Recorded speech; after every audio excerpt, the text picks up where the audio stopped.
Sveiki, broliukai ir sesutės.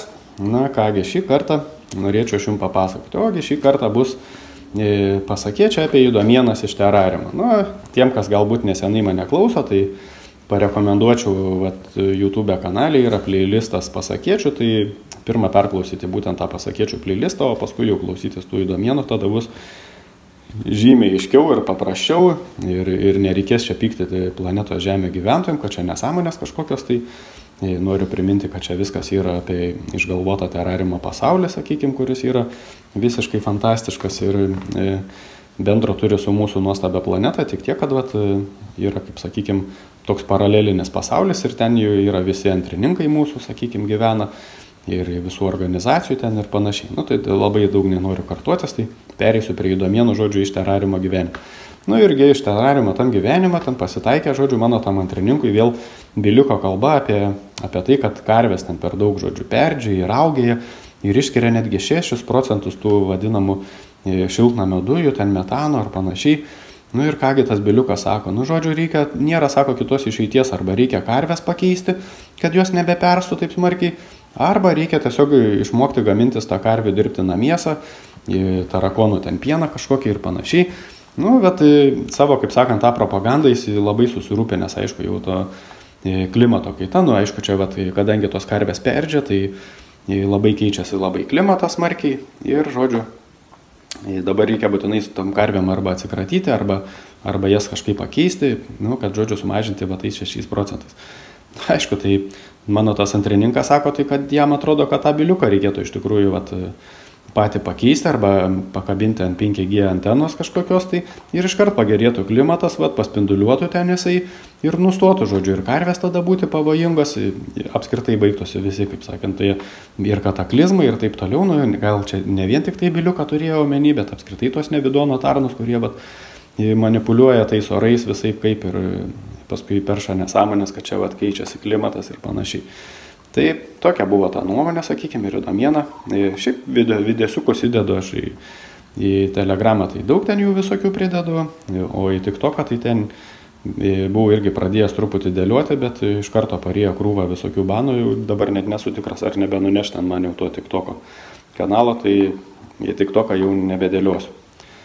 Nu, nebent jau kažkokį visai nekaltą, kur manysiu, kad negali prisiknisti. Nu ir žinoma, dėl ko atsiranda tie visi banai, tai atsiranda visą laiką, aišku, tie banai pagrindė dėl dundukų, nes jie parašo ten kokį tai nors skundą, kad neva tai ten kažką galbūt čia užgauni ir taip toliau, nu jie, žinot, yra įsidėgę, kaip sakykime, tą tolerancijos dundukoms programą, sakykime, ir būna labai tolerantiški, labai ten pergyvena už viską ir taip toliau. Ir kiekvienas nevidono tarnas, tai jam pusiau kaip dievas yra ir jeigu apie jį kažką nelabai gerai pasakai, tai jau labai žaidžia dundukų jausmus. Nu ir tokiu būdu, aišku, atsiranda krūvas visokiausių ten matyti skundų ir pranešimų ir tada, aišku, atsiranda visokie banai ir panašiai. Tai kad taip nebūtų, tai kol kas yra turbūt tik tais, nu, negaliu sakyti, kad vienintelė, bet viena iš tokių patogesnių, tai Telegramo ta platforma vadinama, kur kol kas cenzūros nėra, bet nebūkit apsigavę, ten irgi viskas kaupiama, įrašinėjama, dedama, kaip sakant, į bylutės apie kiekvieną tą naudotoją to Telegramą ir niekur ten tas niekada nedings. Tai irgi galvokit, ką ten rašot ir ką ten dedat. Čia apie kas jau, kaip sakant, nori išvengti kažkokių tai, kaip čia pasakyti, nemalonumų ateityje. Tai va, nu čia vėl priminsiu, kad čia viskas tai yra terariume, pas mus planetui Žemė tai tokios nesąmonės nevyksta. Nu gerai, žiūrim toliau prie įdomienų grįžtam. Tai 9 News, nu tai čia, man atrodo, Australijoje yra, praneša, kad terariume jau pradėjo gaminti vabalų šokoladę. Nu, žodžiu, kokius vabalus. Ten, man atrodo, tuos svirplius šokoladę gamina, aplieja juos ir padaro saldainiukus ir ten, žodžiu, pasako, kokie jie labai naudingi ir kokių ten yra proteinų ir vitaminų, žodžiu. Nu, tiesiog nėra geresnio saldainio, kaip, pavyzdžiui, tas svirplys šokoladė. Nu, tai ir pagalvokit, dundukai, aišku, iš karto patikės ir puls ant tokius valgyt.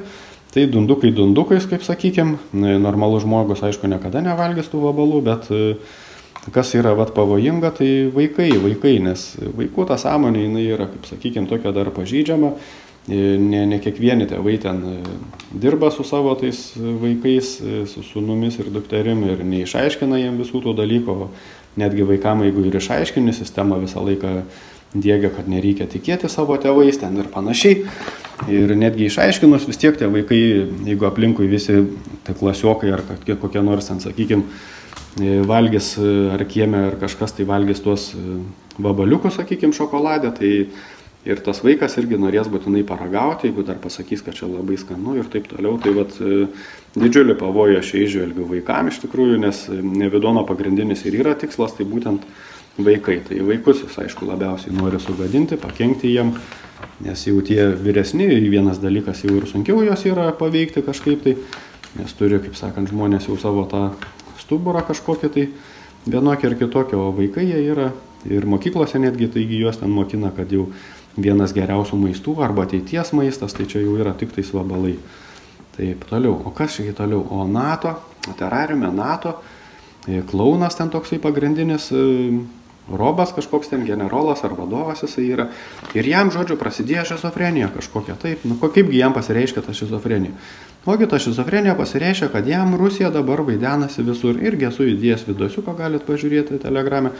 Žodžiu, Rusija vaidenasi visur jam, žodžiu, kuris be pasižiūri, visur Rusija yra.